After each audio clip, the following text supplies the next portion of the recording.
Hello दोस्तों, आप लोग कैसे? आशा करते हो आप लोग अच्छे होंगे, स्वस्थ होंगे, मस्त होंगे। आज आप लोगों के लिए एक प्यारा सा सुंदर सा भगवान श्री राम का भजन लेके आई हूँ।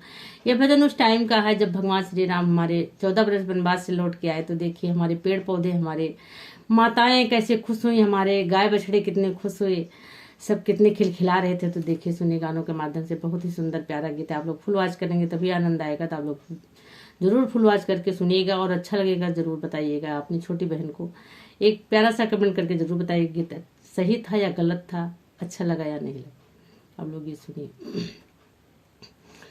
देख सखी राम लौटियाए बन से, देख सखी राम लौटियाए बन से, लौटियाए बन से, देख सखी राम लौटियाए बन से। जब मोरे राम बगियावा में आए, जब मोरे राम बगियावा में आए, अरे सूखल पेड़ वाला दारी गए फल से, देख सखी राम लौटियाए बन से, देख सखी राम लौटियाए बन से।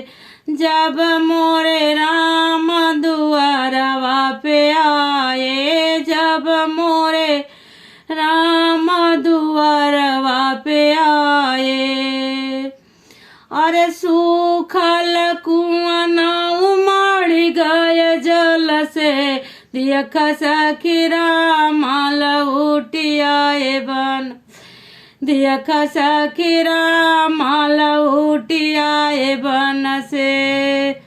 जब मोरे राम डगरिया में आए, जब मोरे राम डगरिया में आए,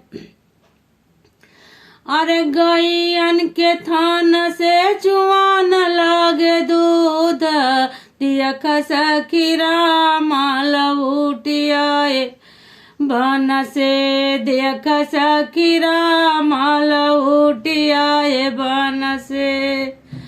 जब मोरे राम मैया से मिले, जब मोरे राम मैया से मिले, मैया जे रोई हंकारे भर के, देख सखी राम लौटियाए बन से, देख सखी राम लौटियाए बन से।